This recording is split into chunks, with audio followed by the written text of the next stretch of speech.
சுதந்திர இந்தியாவின் தமிழ்நாடு அரசியல் வரலாற்றிலே இல்லாத அளவுக்கு இந்த அமைச்சரவையில் பட்டியலின சமூகத்தைச் சேர்ந்த எம்எல்ஏக்களுக்கு 7 பேருக்கு அமைச்சர் பொறுப்பு வழங்கப்பட்டிருக்கு.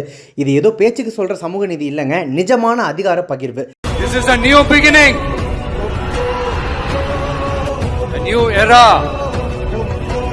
of a real secular social justice starts now. அந்த வரிசையில விஜய் மக்கள் இயக்கத்தை சேர்ந்த 16 பேருக்கு அமைச்சர் பதவி வழங்கப்பட்டிருக்கிறத பார்க்கின்றோம். இந்த அமைச்சரவை நம்ம எடுத்துக்கிட்டீங்கன்னா விஜய் அண்ணாக்கு போஸ்ட் ஓட்லாம் வாழ்க்கையில என்ன நடந்துரும் அப்படின்னு சொல்லி எகத்தாளம் பண்ண 16 பேர் இன்னைக்கு அமைச்சரா பதவி ஏற்றிருக்காங்க.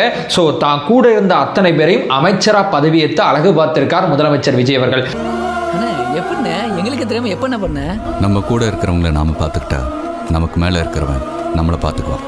ஆட்சி நிர்வாகம் என்றால் என்ன என்பதனை புரிந்து கொள்ளக்கூடிய இடத்திற்கு இப்பொழுதுதான் வந்திருக்கிறார்கள். ஒரு ஜென்சி தலைமுறை அரசியல் பழகியது.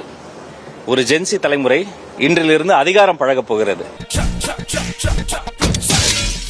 இது முடிவில்லை, ஆரம்பம். எதிர்காலம் இளைஞர்கள் கையில.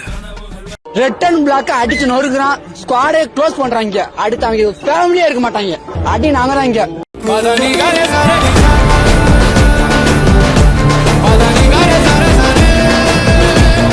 ஸ்குவாட் டம்மு டம்மு டம்முன்னு போடுறாங்க. பாத்தலைங்க, இப்ப பாரு கொஞ்சம் கொஞ்சமா கூட்டம் ஸ்மூத்தா இங்க போவாங்க.